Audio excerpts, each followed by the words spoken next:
Talofa from Samoa, greetings ladies and gentlemen. It's great to join this forum again to share the little contribution we've achieved so far on OA work and to learn from other researchers participating in this platform. The focus of my talk is on where we are with ocean acidification research after my presentation in the OA Week in 2020. So my presentation will focus on three issues. Firstly, where were we prior to 2021? Secondly, where are we now or what are we doing now? And lastly, what are our plans for OA work in the future? This slide provides a historical overview of our partnership with the Ocean Foundation or GOA-ON Global Ocean Acidification Observing Network. So our MOU with TOF was signed in 2018. The Ocean Foundation provided the kits which NUS used to implement a project to collect OA data.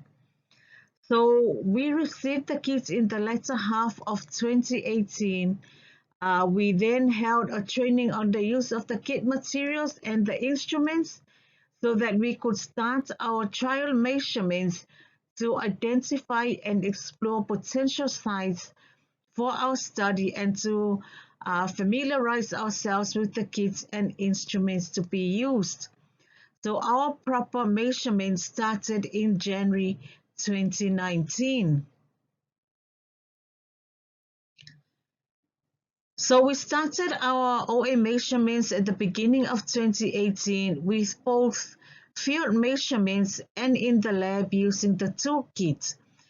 And these measurements were completed in 2020, and I presented our preliminary findings to the OA Week last year and also in a research forum that was held here at our university. Last year, our team also started the preparation of a journal manuscripts, which is still not completed due to other competing priorities.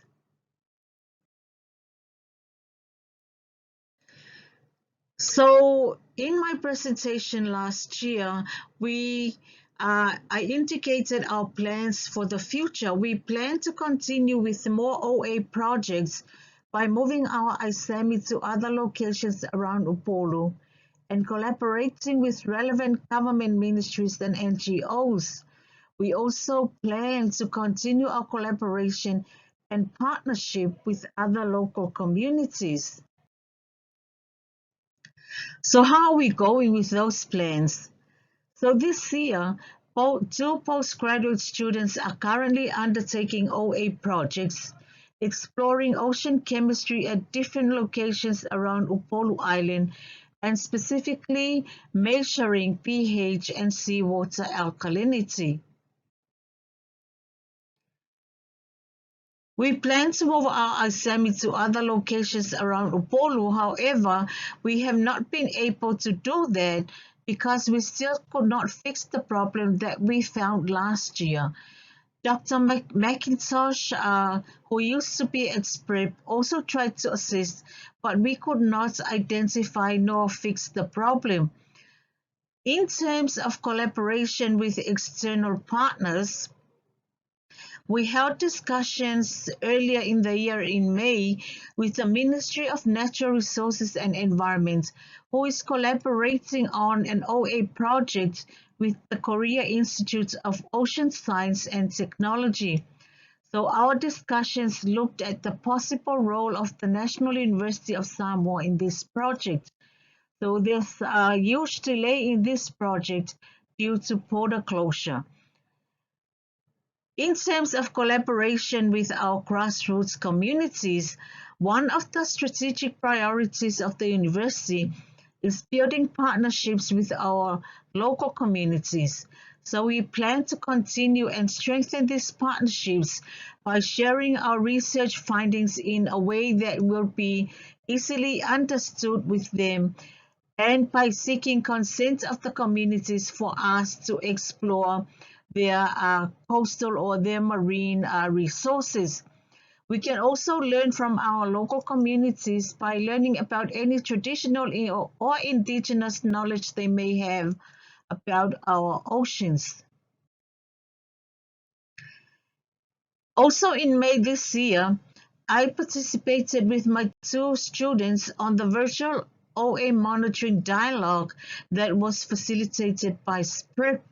This forum was good exposure for the students to this new field in Samoa, and also for them to learn about what other students in the region are doing.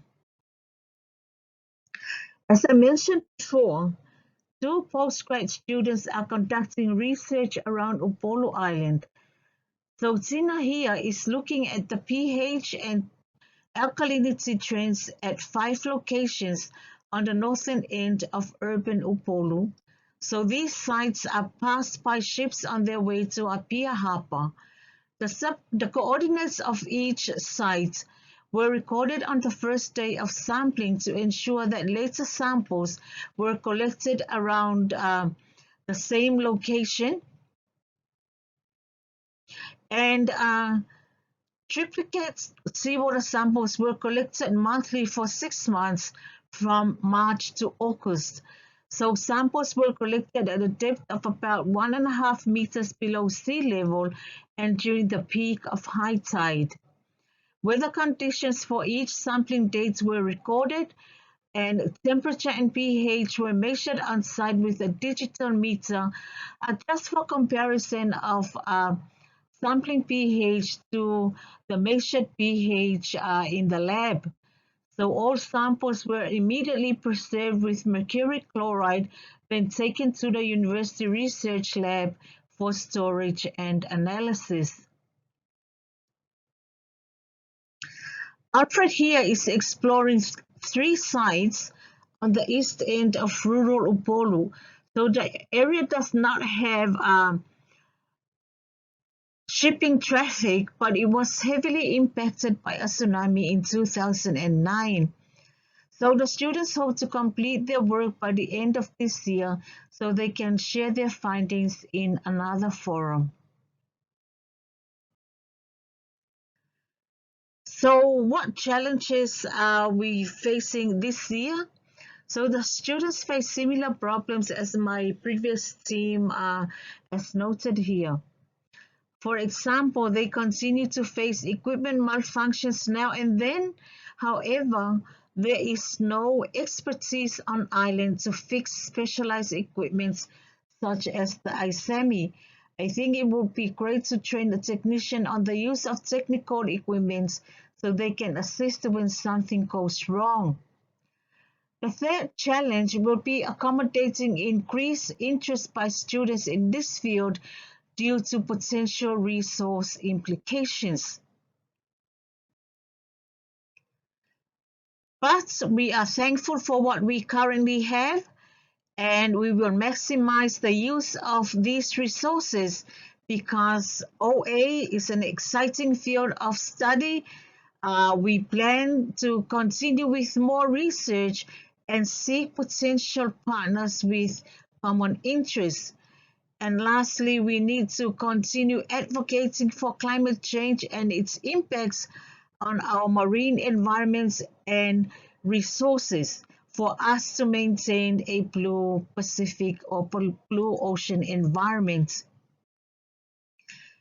So I'd like to finish off by acknowledging the Ocean Foundation, without whom we would not have the opportunity to embark on OA research projects.